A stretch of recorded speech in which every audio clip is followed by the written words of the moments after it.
Olá galera, professora Mariana, professora de Filosofia e Sociologia, dando continuidade aos nossos estudos sobre filosofia moderna. Hoje a gente vai ver um pouquinho sobre Nicolau Maquiavel.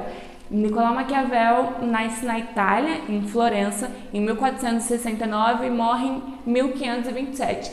E Maquiavel é muito importante, sobretudo para a ciência política. Lembra que a gente viu em umas aulas lá atrás sobre a filosofia política? Platão, Aristóteles, então, ali a política era considerada uma vertente da filosofia e não tinha notoriedade de uma ciência autônoma, né? Então, com Maquiavel, a gente vai ver aí a política ganhar o status de ciência autônoma, independente. E aí a gente vai ter a laicização na teoria política. Na aula passada a gente falou um pouquinho sobre esse distanciamento da fé e essa aproximação da razão, né? Então Maquiavel vai fazer isso dentro do cenário da política, né? E aí ele vai ser o primeiro a falar que a gente tem que separar aí a política da fé, da religião, sobretudo, né?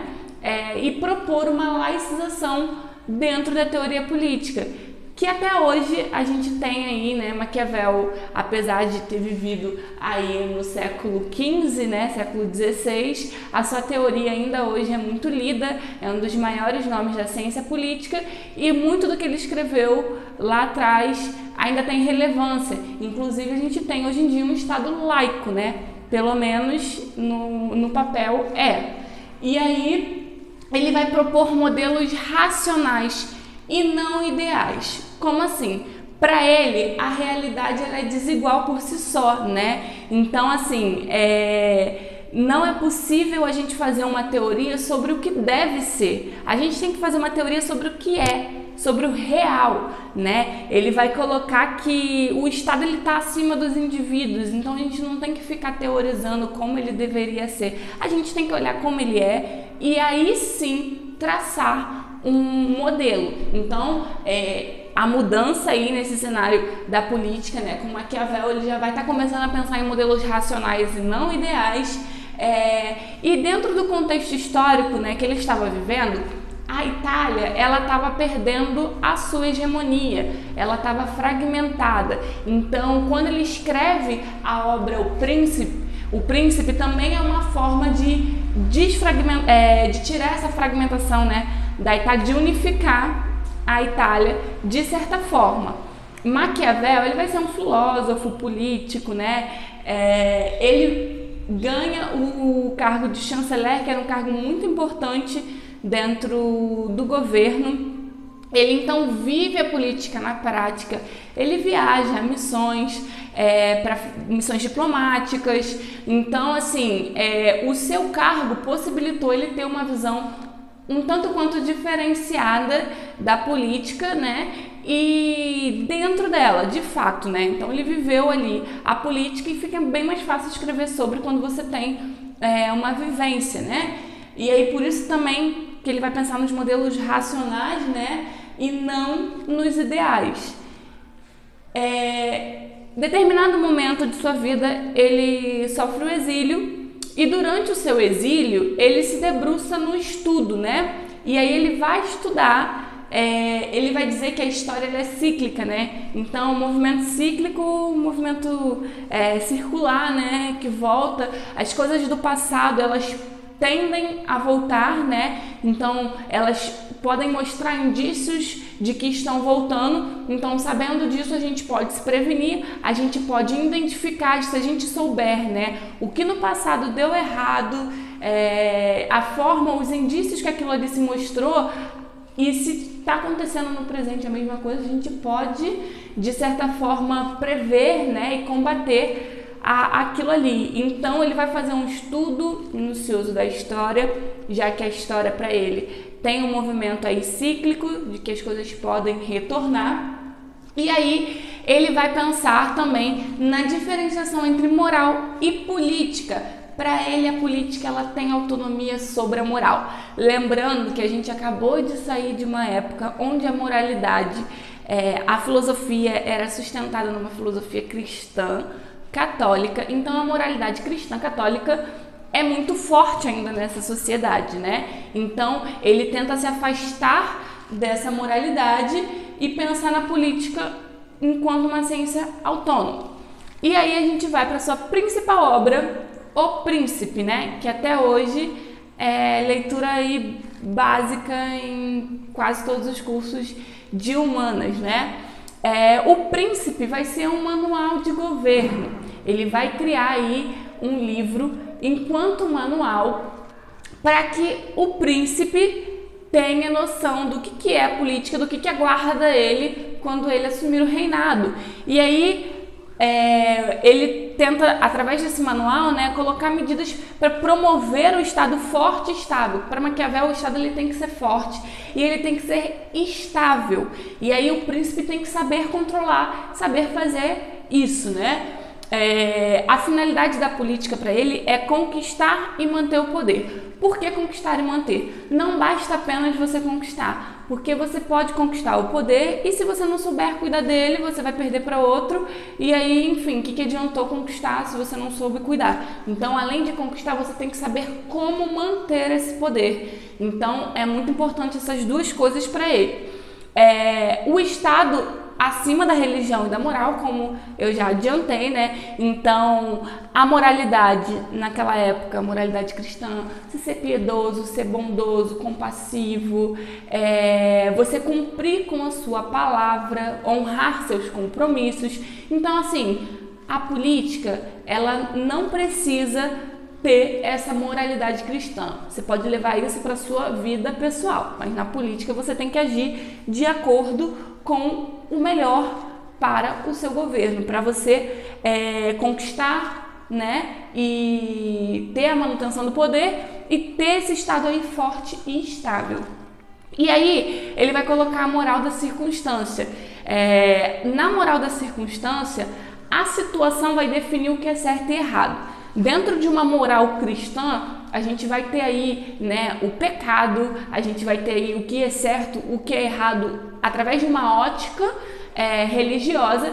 E a moral da circunstância, você vai fazer o que é certo, o que é errado, a situação que vai te dizer. E mesmo que aquilo ali pareça ser errado dentro da sua moralidade, se for para deixar o Estado forte e estável, para conquistar e manter esse poder, você tem total direito de fazer. Você não pode se apegar aí à moralidade cristã, que deveria ser individual, para deixá-la ditar as formas políticas. Então, a situação vai dizer se aquilo ali é certo ou errado. Então, se é imoral ou moral, se é pecado ou não, você tem que fazer o que você tem que fazer dentro da política.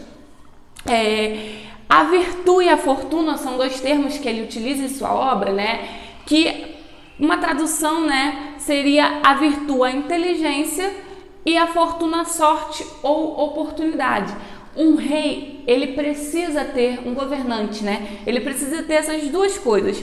Tanto a virtude, a inteligência, né? Saber quando atacar, saber quando defender, saber quando fazer as coisas. Então ele tem que ter essa inteligência, mas ele também tem que ter um pouquinho aí da fortuna, né? Que seria a sorte, a oportunidade.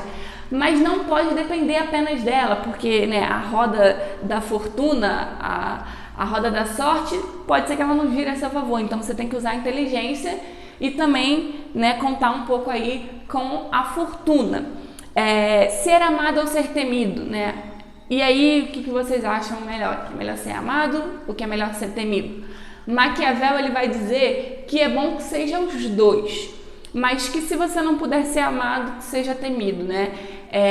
Porque se você for amado, as pessoas não tiverem aí um temor sobre a sua pessoa, elas podem querer te tirar de uma maneira, né, te dar uma rasteira aí, e aí não é muito interessante. É bom que você seja os dois, mas se você não for amado, seja temido, né? Então, eu tenho um exemplo que uma aluna uma vez deu em sala de aula que eu acho incrível para ilustrar isso, que ela falou assim, eu acho que é melhor ser temido, porque minha mãe, por exemplo, eu amo a minha mãe, mas se eu tiver que fazer alguma besteira, mentir pra ela, eu faço. Agora o meu pai não, eu tenho medo dele. Então, com ele eu ando na linha. Então, assim, só ser amado talvez não dê conta de manter a sua postura, manter aí o estado forte, estável. Então, é bom você também ser temido, se não puder ser os dois. Concentração e unificação do poder, né? Ele vai colocar isso em sua obra, né? Não apenas você conquistar, mas também manter, então concentrar e unificar o poder, pensando aí na Itália, já que a gente já falou aqui, né, que a Itália estava fragmentada, perdendo a sua hegemonia, né? Ética finalista, e aí é uma tradução que a gente tem da obra de Maquiavel, que muita gente acaba acreditando nessa frase, ele, né? Que os fins justificam os meios, mas é uma tradução de sua obra, ele não falou isso, mas se traduziu dessa forma, né? Que independente dos meios que você utilize para chegar ao fim, você tem que chegar ao fim. Então, o fim é mais importante do que os meios. Seria aí essa ética finalista, é isso, você tem que chegar à finalidade. Então, não importa o que você tenha que fazer ali no meio disso, faça. E aí, por que um manual, né, para o príncipe? Porque o homem e o seu desejo de poder pode levar ele muito fácil à corrupção e ao vício moral. E aí, Maquiavel faz esse trabalho de separar a política da moral, e pensar na política quanto uma ciência autônoma, como modelos racionais, modelos reais, né, pensando através de um realismo e não sobre um idealismo do que deve ser. Ele não vai ter prestígio em sua época, muito pelo contrário, né, ele só vem ganhar prestígio e notoriedade após sua morte. Mas ele é um pensador muito importante para a gente tentar entender um pouquinho sobre a ciência política, né? Tem o termo maquiavélico que acabam associando a pessoa dele. Eu particularmente não concordo muito, não acho que ele foi pessoa maquiavélica. Ele foi uma pessoa à frente de seu tempo, ele estava pensando de uma maneira muito mais, né, racional, científica, e à frente mesmo daquilo que estavam vivendo, e a sua teoria é de extrema importância até hoje para qualquer curso, né, de humanas, de política. Você acaba se deparando com Maquiavel e com o príncipe. Espero que vocês tenham gostado da aula. Se gostou, não esqueça de dar o like, dá muita ajuda no canal, compartilhe o vídeo com seus amigos, se inscreva no canal e ative o sininho para notificação. Toda segunda tem vídeo novo aqui no YouTube e toda quarta tem vídeo novo lá no Instagram. Um beijo e até a próxima aula.